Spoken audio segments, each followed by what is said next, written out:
Hey, this is John. I'm going to be presenting another piece of my work portfolio today.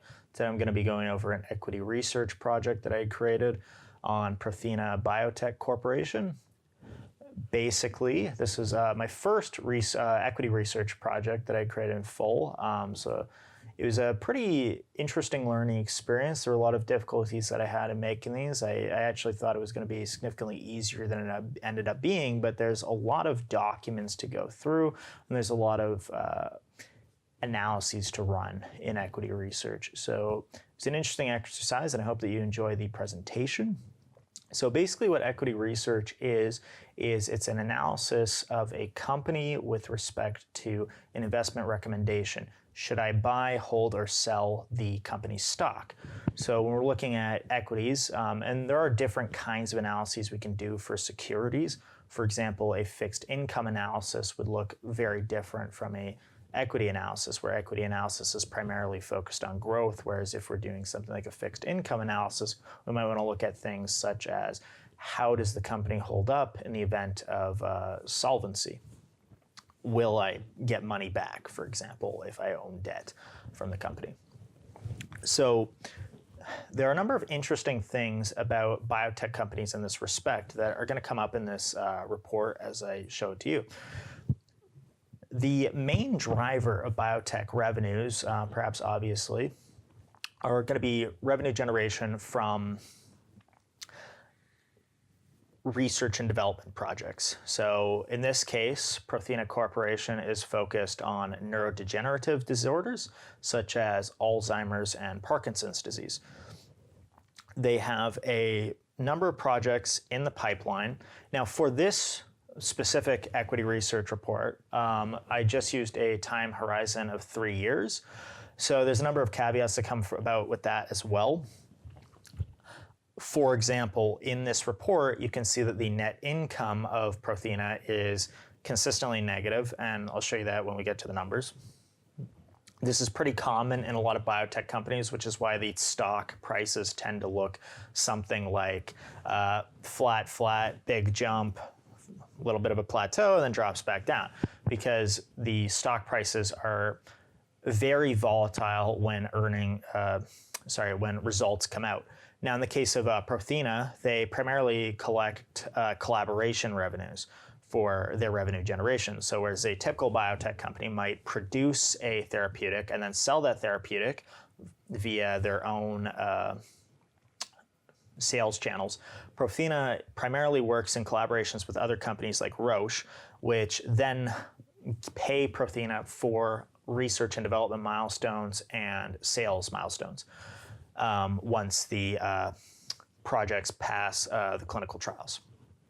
So we're going to be talking about that today. Now, I'm just going to show you my screen. Now, first and foremost, I just want to talk about some of these summary data, or sorry, some of the supplementary data here, because the actual report itself doesn't include any of this, but I just want to make you aware that you're not going to be seeing a lot of this analysis, or at least some of it, that occurred in the background where the data was initially collected. Now, for actually collecting all of this information, the majority of this is taken from the 10K annual report. The 10K annual report is important because other reports, such as the 10Qs, are not audited, or at least not officially audited. So they might, the company might have its own internal auditing firm, for example, that might look over the documents there, but they're not typically going to be, I believe Prothena in this case uses KPMG, I believe, to audit their statements. So the 10K in particular is going to have audited financial statements, which do provide reasonable assurance that the results are stated fairly. So that's important. And when we're looking at a company, we do want to be looking for other indicators of fraud, such as through earnings quality. Now, in this case, Prothena's earnings quality, and as typical of biotech companies, as I was kind of alluding to earlier, is typically going to be low, not so much because of fraud indicators, but because they have inconsistent revenues. They're typically going to have low revenues until they release a product and then have high revenues for some defined period of time. Now, looking at Prothena, let's get into this. So first, by the way, just a disclaimer that maybe I should have put earlier in the video. Once again, this is not investment advice. So, the fact that I have this report here and we have a certain recommendation for the investment that is fictional, do not take that as advice. Yes, Prothena is a real company, but a lot of this information that I've used here is outdated. On top of that, there are other inaccuracies that potentially present themselves in the assumptions used in this model. In some places, I sort of took shortcuts, for example, which I'll explain later with these schedules. Because again, it's not a real investment recommendation. Additionally, you might find that this won't fit into the context of your investment portfolio. So if you are going to be making any investment decisions, please do contact an investment professional once again. Okay, so there's all the information at the front cover that you can see. I'm probably not going to be talking about the Excel functions for this one. Unlike the portfolio optimization project, this relies less so on Excel knowledge. So there's no array functions here, for example, or at least not any complicated array functions like matrix multiplication. So basically going through the report, we start off with the basic information for the company. This just lists things like the top shareholders in the company's stock. So we can see, for example, that the biggest shareholder by percentage is Echo R1 Capital. And actually, I'm just going to change the format on this now that we're here because this should probably be presented as percentages anyways. We see the ticker symbol, the primary exchange that it's traded on, the NASDAQ. The primary sector, obviously biotech, the current stock price. This is as of the making of this report, so it might be different at the time that you're viewing it. The market cap shows, okay, and then here we have the investment recommendation, right? So we recommend a buy for Prothena. Now, why is that? Well, we currently have a target stock price of $38.54.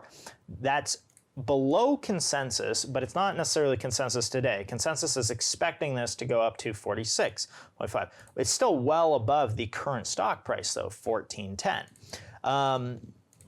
So there's potentially a lot of upside potential here. I do want to talk about some of the caveats to this. And again, I mentioned this already, it's not investment advice. Please, consult with somebody before you buy this. Even though this says buy, don't buy. Thank you. And there's a number of reasons for this. So the first, let's just talk about the summary first. So basically, you can see, we start off with a description of the company, talk about how most of the revenues are allocated. Obviously, because this is a biotech company, most of their expenses go to R&D or research and development. That should be pretty obvious.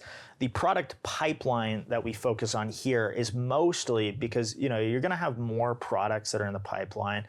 Because of the way that Prothena works, primarily off collaboration revenues, we can actually zoom in a little bit more granularly or on a smaller time scale and say even products that are not currently going through acceptance through the FDA are still potentially significant contributors to revenue through these collaborations such as research milestones. From achieving success in clinical trial, a second stage clinical trial, for example. But we do focus on here in this report, the products that are going to be moving forward within the period between what's technically a forecast for 2024 to 2027.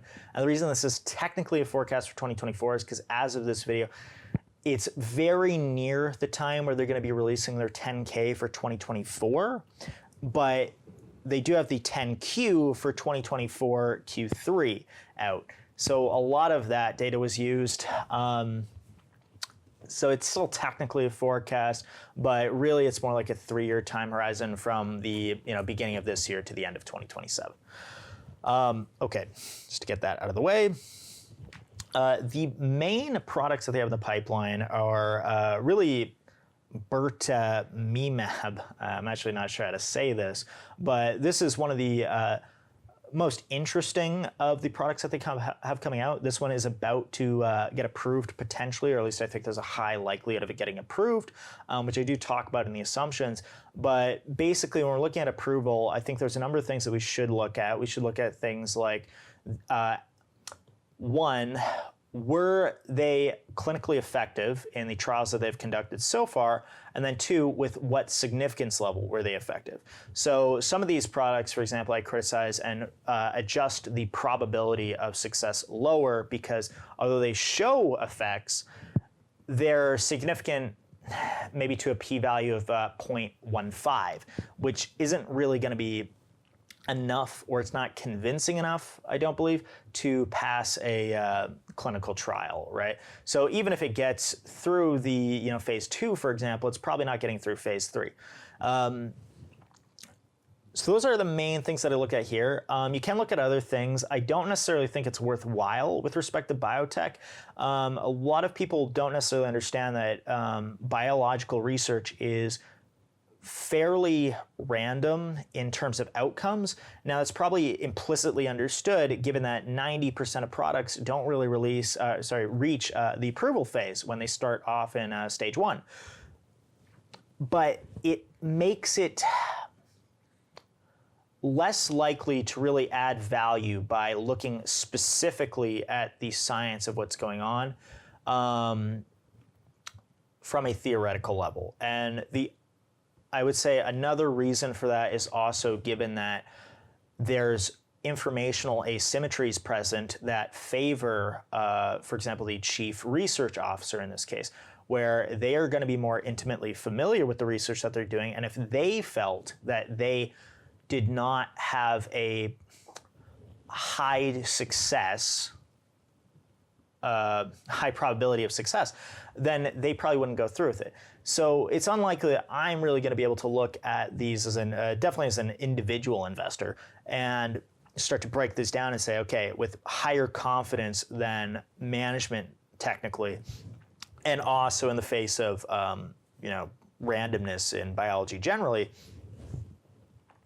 that I'm going to be able to create insights that are different from consensus. So I think the main places to focus on are just going to be what actually happened and how significant were they. Anyways, so one of the things that's interesting about Birtamimab is that it seems like it's going to generate a consistent revenue stream. Now, there's some other research out that would suggest that by, I believe, 2037, they're going to have about $81 million worth of revenue annually from this drug. In the other cases, they're all through collaborations, and it is sort of a little bit more predictable what the revenue cap is going to be because they're predicted by sales milestones.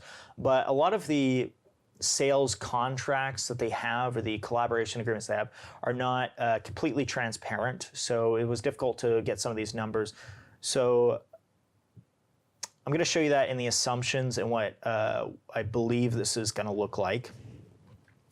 Okay, now, is there anything else to talk about here? Okay, I guess one thing to talk about too is that, again, although the net income for this period is negative, given a longer time horizon, the drug of interest, again, however you say this, should pick up more slack going forward. So it may change to have a more optimistic outlook in terms of cash flows, for example, past 2027. Okay. And then one other thing too to mention in this summary as well is that this is generated from a relative valuation based on price over book value per share. The reason for that is that because net income and cash flows are typically negative, so even in terms of free cash flow to the firm, and in this case, because a lot of biotech companies, including Prothena, don't have any debt issued, free cash flow to equity is equal to free cash flow to the firm, also typically negative. It's not really appropriate to use something like a discounted cash flow valuation model to value their assets. And if we did use something, because again, earnings are negative, and if we did use something like price over EPS, that would also be inappropriate for terms of ranking for similar reasons. So we want to kind of focus just on the asset value that they have, whether or not those assets are growing, shrinking, and where they are relative to their competitors. Now, there's a few different caveats that are worth mentioning here. I also got to, this was written over a few different days, so that has to get updated as well. Is that this price or book valuation hasn't been corroborated by other models. Typically, if you're going to be doing a valuation, you would want to do multiple valuation models to provide support for the valuations that you get from other models. So just to kind of simplify this, basically some models like say DCFs don't account for everything fully. So for example, a DCF is going to be really great at assessing the intrinsic value of the cash flows, but it might place too much emphasis on forecasting, and it also doesn't place it relative to its peers, which can sometimes be very important, in which case you would get that through a relative valuation, but then obviously relative valuations have holes with respect to the cash flows of the business. So it's important to try to fill the holes of other models with other models. Hopefully that makes sense. Okay, so here we have the inputs and assumptions here. These are all highlighted in blue as always. The main ones that we're going to talk about are the expected probabilities of success. So basically, and also the revenue projections down here. Basically, as I mentioned, the main groundwork for predicting the probabilities of success are based on, okay, well, did these show effectiveness, and to what degree? Now, what I did is I basically took the otherwise expected probability of success in each phase and then adjusted it up or down based on what I know about the results. Now, it may also just be the case that because this project was created independently of certain tools, that some of the research results did not seem publicly available. So some of these are just basically the consensus or average expectations, such as PRX-19. So for example, succeeding or entering phase 2 has about a 66% probability. And this is important because these probabilities are going to revenues are going to be probability weighted. We don't just want to, make a prediction based solely on the success of the clinical trials, which are uncertain. We just weight those to probability. So, and then here is basically the revenue projections I've estimated. Some of these are going to be more variable than others. Now, as I mentioned, some of these contracts are not as transparent as I would have hoped. So in that case, I took an estimate based on the costs for clinical trials and for each stage relative to the entire project, and used that to estimate by how much our collaboration revenue is going to increase, say, from the revenues received from the prior phase success. So that's what we've done here. Okay. And then this is just scenarios and with some different inputs. So similar to the portfolio optimization project, you want to try to use case analysis to test a range of valuations. Is this going to perform better, or how bad can this perform and how good can this be, depending on the projections here. So I used a range of items for the inflation of costs, the potential that the collaboration revenues could be different from predicted by about 5% plus or minus, and then also the expenses. So that's all worth mentioning, and the probability of success, which might get adjusted up or down about 10%. Okay, so it's just a business description. I don't think I'm going to read this to you for the video. If you're on the website, then you can read through this. There are a few different items of, or a few different blocks of text in this report that are hopefully going to be insightful. But in general, I kind of summarize this. This does also talk about some items in the pipeline, for example, the main nature of the revenues generated. And also, one of the projects, let me find it here, I believe it's PRX12, isn't really expected to generate any revenue during the term, but it is a significant expense to the business, which might also provide hopefully a basis for them improving more long-term than they have under this horizon. But that does remain to be seen, and as I mentioned quite a bit throughout this video, there's the very real possibility that this product will just become a cash cow and bear no fruit at all. So that's worth mentioning as well. Okay, let's go over to the next slide. This is an industry overview, so this is talking about a number of things regarding the biotech industry. I think there's probably a few things to mention here, namely that biotech companies are largely benefiting from AI and the implementation of AI. So in the case of Prothena, for example, they use it to screen and generate new ideas for entering clinical phase 1 trials. Now, you can read about this more in one of the Deloitte surveys on biotech entrepreneurs, talking about what they view as the most important strategic initiatives going forward. But that's a big focus of the biotech industry currently.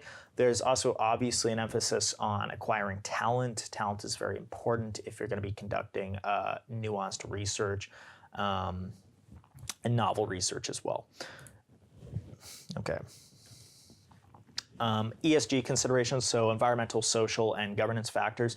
Effectively, Prothena is more or less average in this respect. I think they have pretty strong governance factors. So for example, the board itself seems very well equipped to hopefully be successful in this business. Social factors seem average, and the environmental factors are somewhat spurious in this respect. So for example, the main ones that I cite here are with regards to waste management. So obviously they handle biohazardous waste. It's unclear exactly what policies they have to deal with that. They have also stated that they don't really have insurance against these, to be fair, because they consider it such a low risk. But still, without a contingency plan in place, it would be preferable for them to have some kind of plan B. So in other words, it's average. Now, what you typically use with do with ESG data in these reports is, for example, you could adjust the cost of equity if you were doing a DCF model, as an example, or you could adjust growth. If you were doing, say, a top-down forecast for revenues. In this case, obviously, you can't do that, but if you were, say, mapping revenue to GDP growth, then you might adjust that upwards slightly, as an example. Okay, so here's the financial statements that we have here. And again, these are all kind of imported mostly from the 10K. We do have the revenue schedule projected here. If we scroll down, the operating expense schedule. Now, I did mention earlier that I probably cut some corners on this part of the analysis because I do only have a depreciation and an income tax schedule. It's actually unclear if I even necessarily needed an income tax schedule.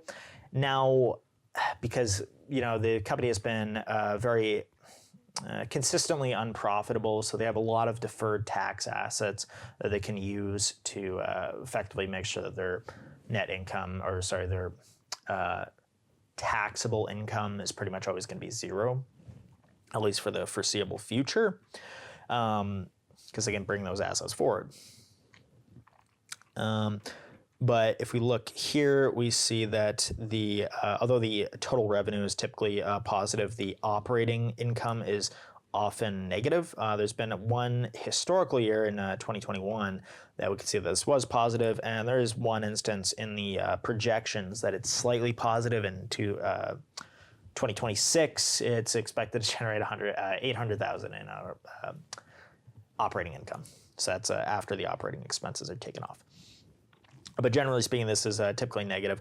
So the EBIT margin is often pretty bad. Return on equity is obviously negative. R&D expense ratio, these are just a couple biotech-specific ratios that you can use. So R&D expense ratio is just describing, okay, well, how much is R&D out of the total expenses? And you see it's usually, it's always at least 50%. And the collaboration revenue, so how much are they generating from collaborations? In the case of Prothena, again, they're typically very high in terms of collaboration revenue. You see in 2022, they had a smaller amount, although this might just be...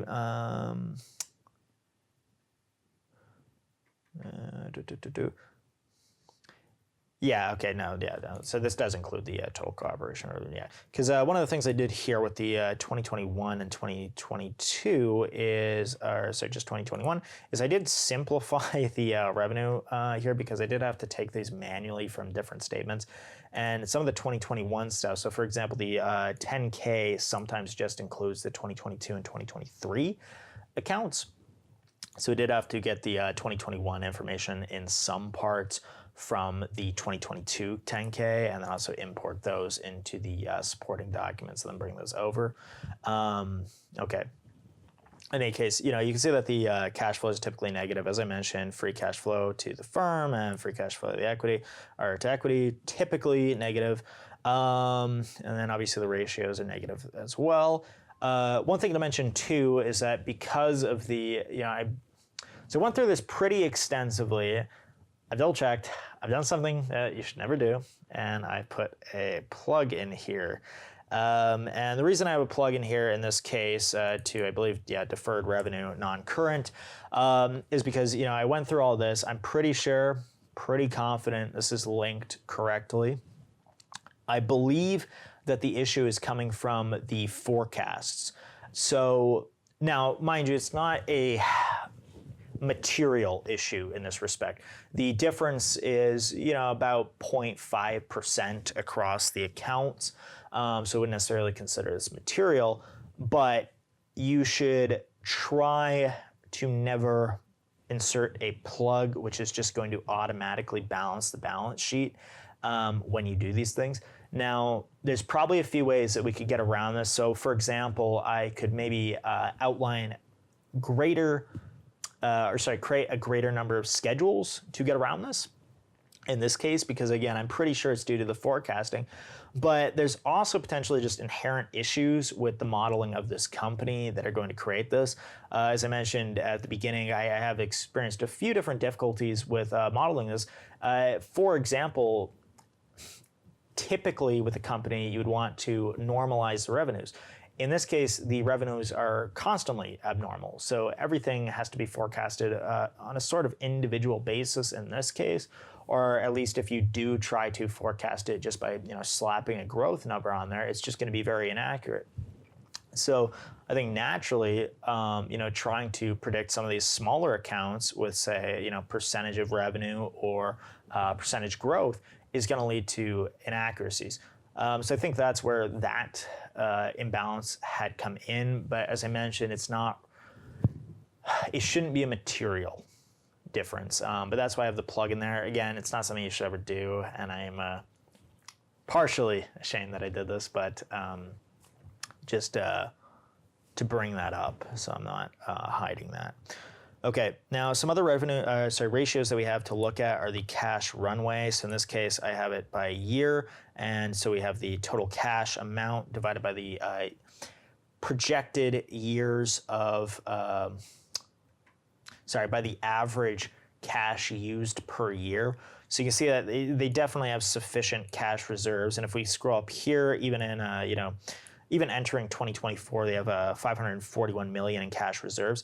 This could potentially help bail them out if they were not able to obtain external financing for some reason, I would expect this to cover them for at least a few years, although given the cash generation that they have, because it's not like they just use cash and don't generate cash at all, they do bring some of those back into the reserves.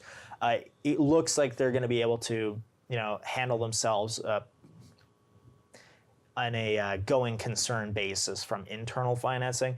But this is probably inaccurate. I would expect that if they did introduce new projects, for example, that they would have a lower cash runway. In addition, they might also enter issues with external financing that might require them to use additional cash reserves in the future, also depleting this ratio. So, for example, and although it's expected based on historical outcomes, they do have shareholder agreements that do get renewed every few years. Those are going to include a vote on whether or not to allow additional issuance of equity. So if those don't go through, then the company's not going to be able to obtain equity financing. And we know based on the biotech landscape, it's really not favorable for them, especially a startup company like this, to issue debt securities, or debt financing in this case, because they are going to need to have consistent revenues. They might have to sell assets if they have negative years, for example, violating debt covenants. Might require them to liquidate some assets, and that could cause problems in the future. So I don't really think it's a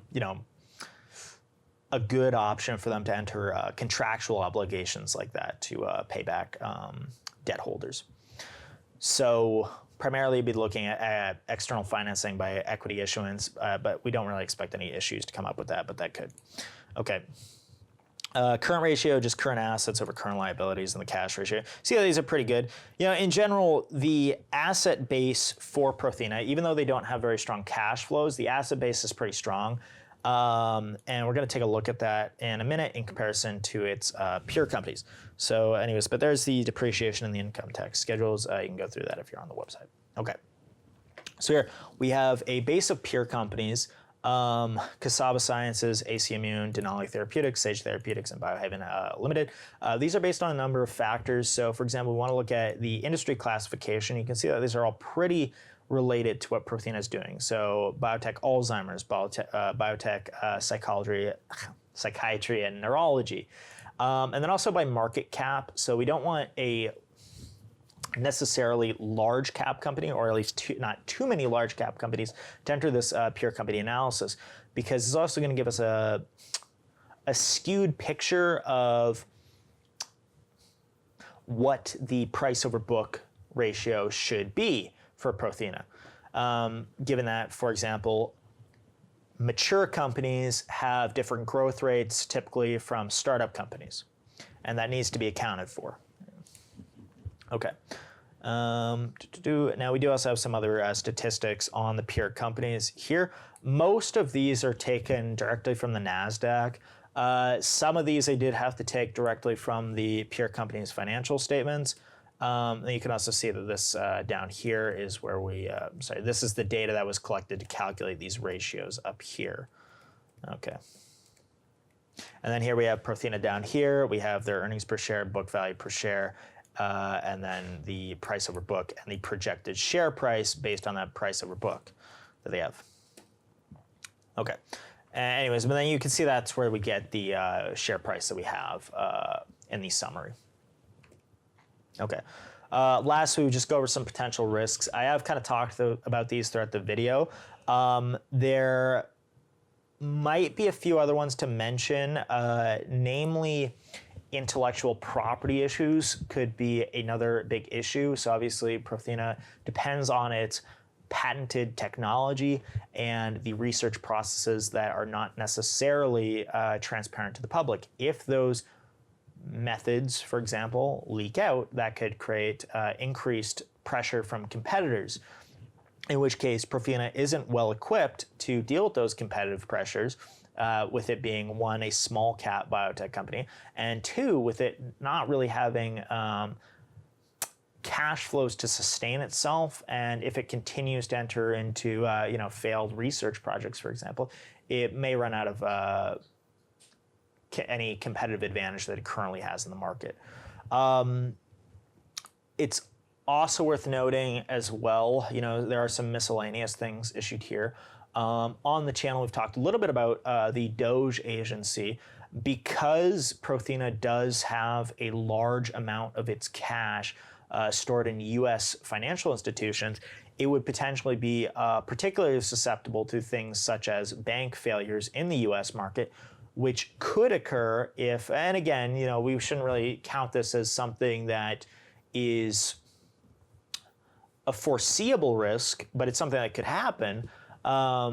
But just given that it's completely unpredictable in nature, and it's hard to really assign a probability to something like this, is if Doge is successful in achieving its goal of eliminating federal deposit insurance, well, that could potentiate the failure of banks in the U.S.